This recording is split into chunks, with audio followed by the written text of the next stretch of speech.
mostly a filmmaker. After having trouble to fund the Skipping Tomorrows as a feature film, I took a detour into writing, and I'm still a hobby writer. And I'm mostly writing because I found an awesome group of people who are also Christian fantasy and science fiction writers, and we actually released this book, this anthology. That was the last thing I published so far, so that's my fourth thing I published. There's my short story, and we're gearing up to making another anthology. This one was about healers, male healers, and the next one will be cozy shops. So I finally got the right idea for it, and it's an idea I can turn into a short film, which was really exciting me to find, because usually when I'm going into really fantasy and when I'm writing, I'm going way off the rails when it comes to budget. And actually I can film everything in this studio. I will just need to make a little bit setup and set design and add a lot of things.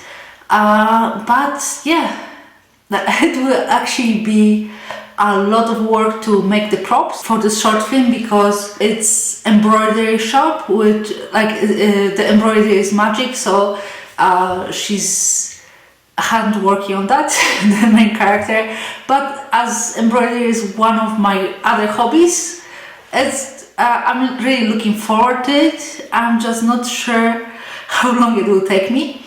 So if I would be hiring somebody to make this embroidery, it would not be a no-budget film, that's for sure, because it would be hours. Lately I did embroidery, like cross-stitch embroidery. It's not very complicated, and what isn't that complicated of a design either.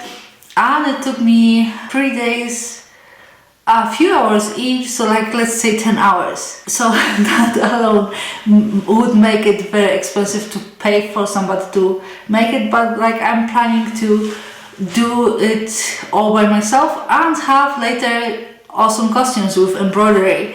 I really like reusing things and kind of building up slowly costumes and props to use in any other film I will want to.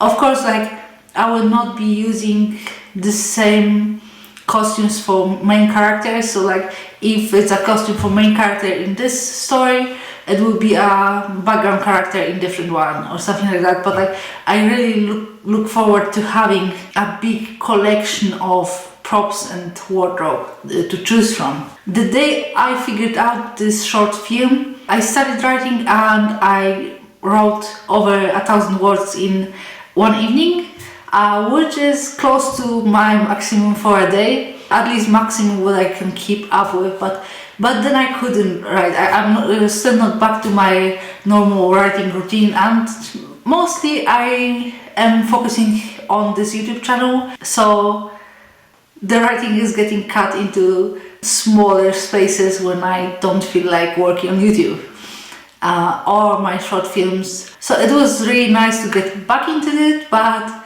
then I stopped, then I wrote a few hundred words again, then I stopped again.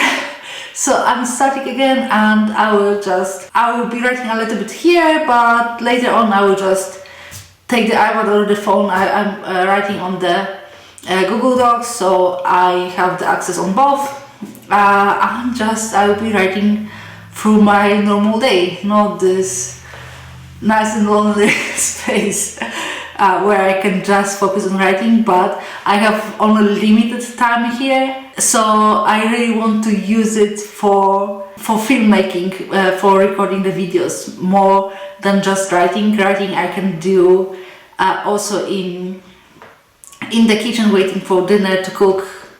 That would be nice if it would cook all by itself, but yeah, you get it, when I put something in and I need to wait for it, so that's usually when I'm working on my phone, or just a quiet evening or something that I don't really want to sit in the basement. Okay, so let's get started.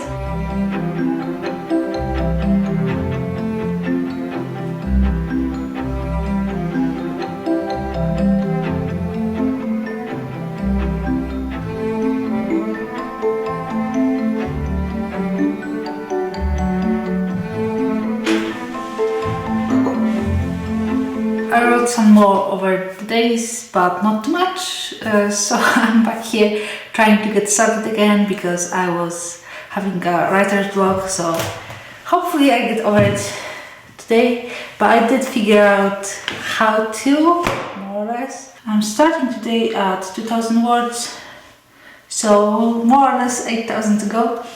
That's the lower limit for our anthology, and I think at the end of today's session I will kind of walk through how I'm thinking through this project as a short film. So stay with me until the end.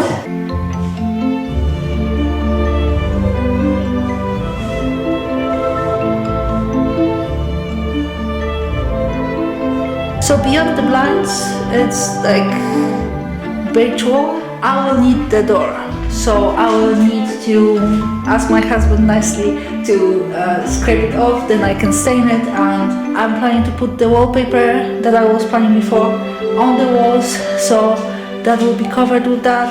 This wall I would really like to be filled with shelves for all the fabric. It's an embroidery shop when she was sewing an embroidery. So over here I really want to use this piece of furniture we got. That would be for the embroidery thread drawer, like a really flat one for. I want to put the embroidery thread in here, so that will add to like kind of set dressing and having it like a little bit more fantasy feel than just the bricks. And I will want a mannequin somewhere here for the dress, kind of display dress. For her shop. So yeah, I will have this kind of script. Well, I will switch this into script format later if I will want to. I can film it just straight from the story. It's just me and my husband. I don't think we'll get lost. Especially it's one location, so that's easy. So even if I will have this story ready and basically I can film it, a lot of the work on the set and on the props will kind of postpone it for later. I think I will be working on that throughout the year, especially the embroidered pieces of clothing, which is like central piece of this shop and the aesthetics I want and of the magic system in this story. So they are very important, but embroidering takes a ton of time, so I'm doing it because I like it, because it would absolutely not be feasible for a production for somebody to hire somebody to hand embroider. Yeah, that would be insane. Probably could be machine embroidery at this point, but I don't have machine that embroiders, so I do enjoy embroidery as a pastime, so I think that can add a lot of production value to otherwise a simple setting. Yeah, and then there will be the monster fight. Not exactly fight, but there will be the monster kind of grabbing the, like it would be spider-like thingy. So I just need to make the one leg that kind of goes into the door, and my husband will be fighting it. I'm excited about making that. Probably I will need to get my kids involved into like kind of operating the monster leg, but I don't think they will have problem with that. It's a bit challenging for me with all the preparation I need to get to, but because it's possible, it just involves work. It's really nice to have this planned. So, and especially since I can use it later, at least for advertisement for our anthology. So I'm thinking about also making an audio book, audio video, just with me reading the story and just filling it out with the shots of the set when I will finish it up because I just want to experiment with different ways I can use my IP. At the point that I will have the set and the props, it will not be that hard to make the short film, but it will be easier still. So I can do that, let's say, before making the short film, and just tinkering a little bit later with making the film, but already having the audiobook kind of. So yeah, I think I'll go through with this, but yeah, it will be some time. First I need to finish the short story, then I'll be working on the Sneeze Wizard, which is like a little bit longer than that, I think. Actually, this short story can be pretty long. 10,000 words is a lot. I would actually want to turn it into a script just to see how long a 10,000 word story is as a script, because it could be like 20 minutes short, which is more than I usually make. But the Sneeze Wizard will be in this range of 10 to 20 minutes. So I think I made the script, but I forgot it because I was supposed to make it last year, but I was pregnant, so I couldn't really do much. So right now I'll be focusing on the Sneeze Wizard, finishing that up, finding the script, and getting back to that. And next month I think it will be behind the scenes on that project. But yeah, I don't really plan much ahead that way, but yeah, I think that's what will be. Okay, thank you for watching and see you next week.